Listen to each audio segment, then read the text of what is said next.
it might be the worst MCU movie I ever see. I don't know what to tell about that movie, and I'm trying to find something to tell about this movie, but there's nothing much to say. So I can't tell that Sam Raimi's directing is so bad. I don't like it. He don't even have a good movie. He made the Spider-Man trilogy and it wasn't good at all. I hated it. It's the worst superhero trilogy ever. He made a horror movie. What the f was that, bro? And after credit or post, I don't even know what it is. And that was just, I lost 20 minutes of my life for waiting for that.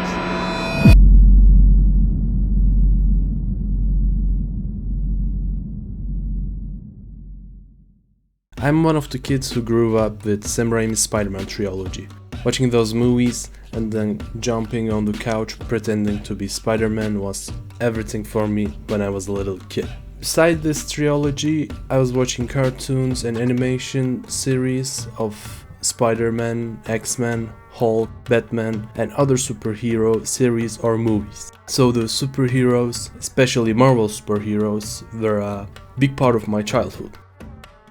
Well, actually, they still are a part of my life, so I was extra hyped when I learned Sam Raimi was going to direct the new Dr.Strange movie.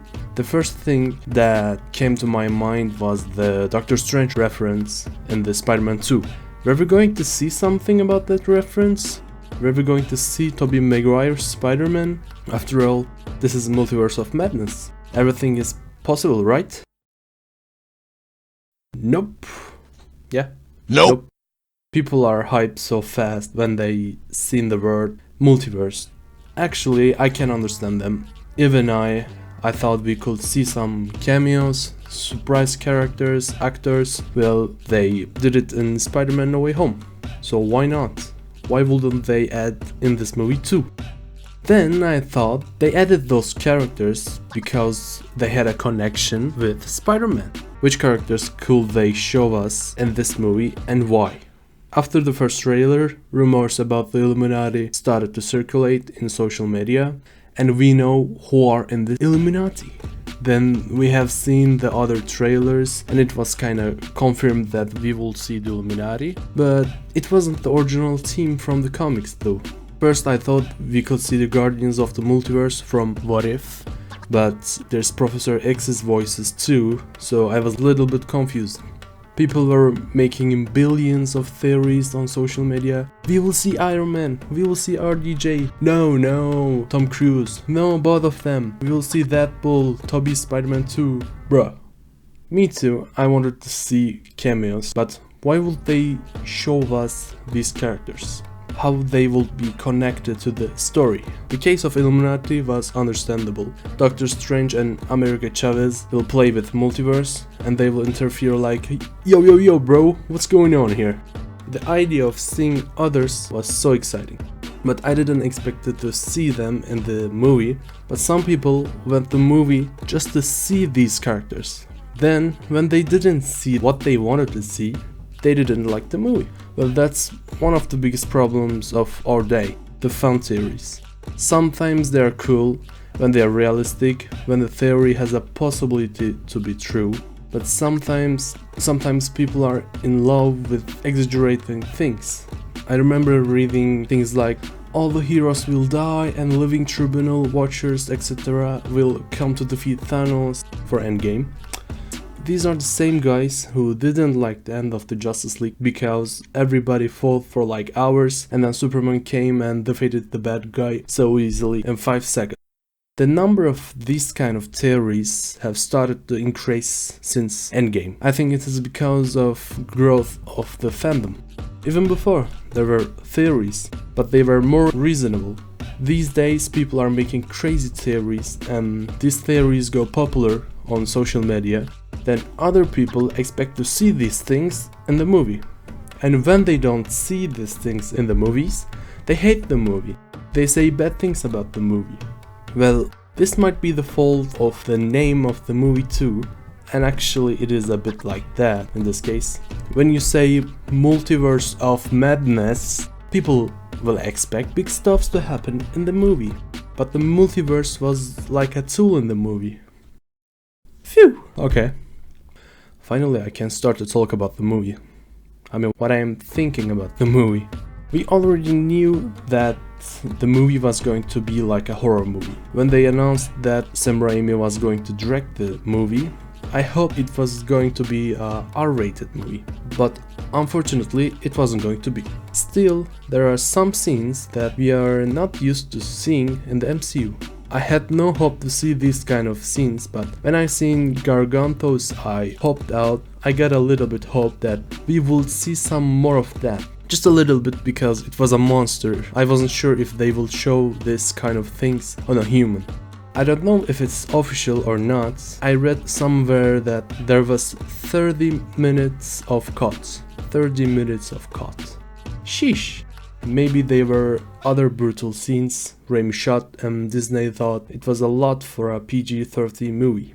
I hope one day we will see these scenes and a long version of the movie.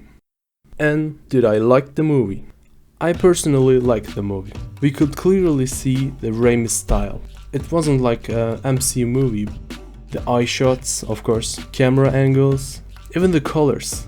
The colors weren't like in the former MCU movies, for example. Sadly, the movie was only 2 hours. Because of this, events are happening so fast. Sometimes I really wished some scenes were a little longer. That 10 or 15 second of travel scene between different universes was so cool. Even if there wouldn't be cameos, I would like to see them spend more time in the other universes. Maybe a sequence where Dr.Strange tries to train America Chavez and accidentally they travel to the other universes, and in the end Strange gives up and tries to stop Wanda, just like we've seen in the movie.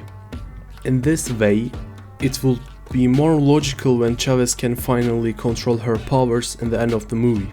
Or fight of Wanda with Illuminati could be a little longer. Wanda's scenes were so good, I think. The scene where she came to Kaer Morhen... Yo, wait, what? The scene where she came to Camartage was spooky a little bit. The silence stressed me and I was waiting for a jump scare. And also the scene where Wanda was chasing Strange, Chavez and Christine was stressing too. The only jump scare that actually scared me was when Wong and Wanda went to the Darkhold and suddenly monsters showed up. That scared me, yeah. Lots of people are complaining about her motivation, but we know that she lost everyone she loves, and the idea of finding her kids in another universe can be the only reason to live for her. I don't think she died in the end of the movie, and I wonder what she will going to do after these events. Or maybe she could do like Rick and Morty, just finding a universe where she died and she could replace herself in the other universe. Thoughts on Illuminati? We already knew from the trailers that Professor X and Carter were going to be in the movie, but we didn't know who else was going to be.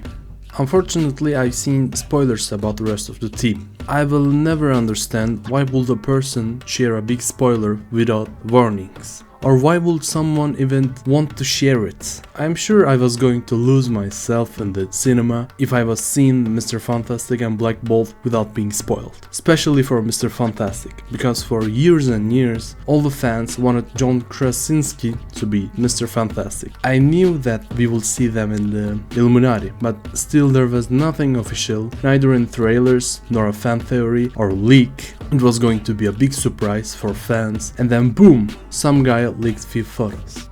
Anyway, I hope we'll see him as Mr. Fantastic in the Fantastic Four movie too. We've seen them for a really short time. Too many people got mad because Wanda killed the Illuminati so easily. Some people thought she was so overpowered, but they forget that it's not Wanda who killed them, it's Scarlet Witch. Scarlet Witch with the Darkhold. I think she killed them so fast because the time was limited, as I said before. The movie is only 2 hours, so everything got to happen so fast. Before watching the movie, I was feeling like Wong was going to die, but happily he didn't. And when I think about it now, we start to see Wong nearly everywhere. Maybe he will be someone like Nick Fury in new MCU movies? I don't know, we'll see it. We heard the old X-Men animated series theme in the movie. Well, actually, I didn't hear when I first watched the movie. I was shocked when I seen it in the credits. I didn't hear the song, the music, because when Professor X showed up, we were shouting, we were losing ourselves. It was crazy. I love watching Marvel movies with a crowd, with fans, because when all the fans are together, we are all hyped, excited, there's a good energy in the cinema, we are laughing together, we are shouting for exciting scenes and situations. I don't know why, but it makes me happy. Some people enjoy going to nightclubs, some people enjoy going to watch a game, and that's what I enjoy. But still I was disappointed by the crowd just once, for 10 seconds. I'm always watching this kind of movies at Le Grand Rex, it's a cinema in Paris. In this cinema, the audience is always hype. They got the best audience ever, but when Bruce Campbell showed up, nobody did a thing. Nobody did anything. No shouting, no hype, no ooh. I felt like I was the only one who understood what was happening. It was the same for the after credit scenes. All of the MCU fans were like, what? We waited for this?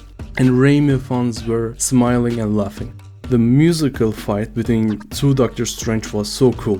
When we first seen the other Doctor Strange in the trailer, I thought it was the one from What If, but it wasn't. We got played, but okay. The after credits scene and end of the movie were so interesting. In the one of them we seen Dr. Strange got a third eye. It's because he used the Darkhold, I think. And in the other scene we seen Dr. Strange with Clea. She told the reality, I think, and said his actions triggered an incursion or something like that, I don't remember. Normally she was Dr. Strange's wife in the comics. I hope they will show us later how they knew each other and what Dr. Strange triggered. Till then, I'm sure we will wait minimum 4 or 5 years. These are the things that came to my mind for now. Maybe I will do other videos about movies. Maybe I will talk about several movies in one video, or I will do a movie recommendation. I don't know, I'll see. Thank you for watching. I'll appreciate it if you like this video and subscribe to the channel. See you in the next video.